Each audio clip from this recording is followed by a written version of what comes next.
तो चलिए अब खबरों की शुरुआत करेंगे बड़ी खबर के साथ। जल जीवन मिशन में ईडी की एंट्री हो गई है। आज राजस्थान में 1 दर्जन ठिकानों पर छापे मारे गए हैं। जयपुर, अलवर सहित अन्य जिलों में छापे मारे गए हैं। जयपुर में 3 ठिकानों पर ईडी की कार्रवाई चिन्हित हुई है। करीब 10 घंटे से ज्यादा वक्त से जयपुर में कार्रवाई में टीमें जुटी हुई हैं। बनी पार्क में रिटायर्ड RAS अमिताभ कौशिक के आवास पर कार्रवाई की गई है। तो वहीं बनी पार्क में ही संजय बड़ाया के यहाँ भी चल रही है ईडी की कार्रवाई। वैशाली नगर के गांधी पथ पर कल्याण सिंह कविया के यहाँ कार्रवाई चल रही है। ये बड़ी खबर आज की रही क्योंकि लगातार ईडी की टीमें कार्रवाई में जुटी रही सुबह से लेकर शाम तक। लेकिन क्या कुछ इसमें बरामद हुआ है ये देखना होगा। फिलहाल जल जीवन मिशन में ईडी की एंट्री हो गई है। तीसरी मर्तबा ईडी की एंट्री प्रदेश में हुई है। इससे पहले भी आपने देखा होगा, हालांकि पेपर लीक मामले को लेकर ईडी की एंट्री हुई थी। अब ये जल जीवन मिशन को लेकर ये ईडी की एंट्री प्रदेश में एक बार फिर से हो गई। आज राजस्थान में 1 दर्जन ठिकानों पर छापे मारे गए हैं। ब्यूरो चीफ नरेश शर्मा हमारे साथ जुड़ रहे हैं। नरेश जी, क्योंकि सुबह से लगातार ईडी की कार्रवाई हम देख रहे हैं, हर एक अपडेट दर्शकों तक पहुंचा रहे हैं, लेकिन ये बताइए अपडेट क्या है इस कार्रवाई से जुड़ा हुआ?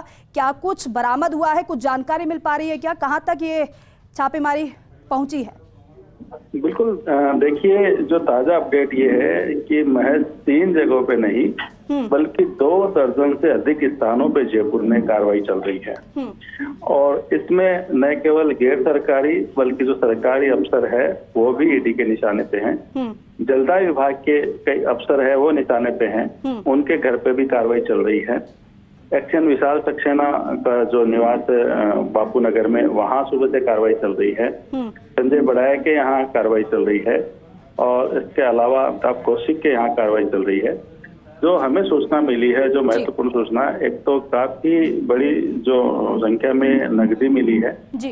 इसके अलावा कुछ सोना भी बरामद होने की बात सामने आई है। और एक जो ताजा अपडेट मिला है वो ये है कि करीब 17-18 करोड़ रुपए की एक संपत्ति है, जमीन जो है उसके कागजात मिले हैं जी। और अब ईडी जो है वो छानबीन कर रहे हैं कि ये जो जमीन है जी, वो जो संपत्ति है ये किसके नाम खरीदी या बेची गई है, किस तरह से कार्रवाई हुई है, उसका परीक्षण कर रही है। तो जो कागजात मिले हैं करोड़ों रुपए की संपत्ति के, अब ये महत्वपूर्ण एक इनपुट मिला है जी। और सिर्फ जयपुर ही नहीं बल्कि प्रदेश के अन्य शहरों में भी जहाँ जहाँ जल जीवन मिशन को लेकर शिकायतें हुई थी, जहां पे भ्रष्टाचार के मामले या तो सामने आए थे या जिनकी चर्चा थी, उनकी सभी की कड़ी से कड़ी जोड़ी जा रही है। और जिस तरह से आज सुबह 6 बजे से जो टीमें हैं, करीब जैसे मैंने कहा 2 दर्जन से अधिक टीमें तो जयपुर में ही हैं जी। और 250 से अधिक जो ईडी के अधिकारी, कर्मचारी और जो CRPF के जवान, ये इस पूरी कार्रवाई में लगे हैं, जिनको अलग अलग जगह पे सुबह 6 बजे से तैनात किया गया है जी।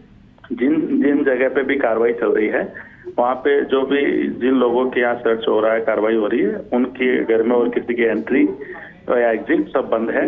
बाहर जो बड़ा पहरा है सुरक्षा अधिकारियों का, तो CRPF के जो अधिकारी है और जो कर्मी है उनका। अब देखना ये होगा कि ये कार्रवाई कब तक चलती है। हो सकता है देर रात तक चले और हो सकता है ये कल तक भी चले।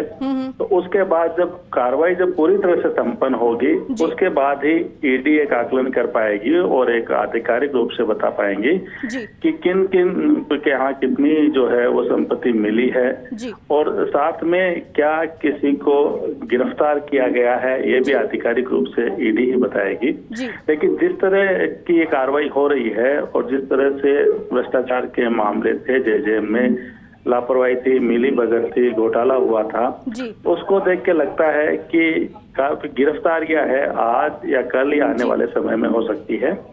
और ये कार्रवाई जो चाहे वो एक्सीएन हो या इनसे बड़े अफसर तक भी ये कार्रवाई जाने की संभावना है, उन तक भी ईडी की राडा रहेगी। तो आज दिन भर ईडी की कार्रवाई चली है पूरे प्रदेश में, खासकर राजधानी जयपुर में। और इसमें न केवल जलदाय विभाग के अधिकारियों के यहाँ कार्रवाई चल रही है बल्कि संजय बड़ाया के यहाँ, जो कि जलदाय मंत्री के नजदीकी माने जाते हैं, और एक चर्चा थी पहले काफी समय से खासकर जल भवन की बात करते जलदाय विभाग में कि जलदाय विभाग में कोई काम कराना है, चाहे ट्रांसफर कराना हो या कोई ठेका लेना हो, तो संजय बड़ाई से संपर्क करना होगा। जी। और ये भी सूचना मिली है कि जगतपुरा में इनका एक जो अस्थायी दफ्तर था, तो जो भी कुछ चाहे अधिकारी मिलते थे, कोई भी काम होता था तो वहीं मेल मुलाकात होती थी, वहीं पे सारे काम संपन्न होते थे। जी। जो इनका जो बंगला है वो बंगला कैसे बना है, पहले क्या इनकी हिस्ट्री रही है, इन तमाम चीजों को लेके भी ईडी जांच करेगी कि इनकी जो संपत्ति है वो किस तरह से आई है, और साथ में इनकी किन किन ठेकों में क्या क्या भूमिका रही है, और इसके अलावा किन किन से इसका संपर्क रहा है, जो धनराशि मिली है वो धनराशि कहाँ से आई, किस तरह से आई, किन किन को दी गई है।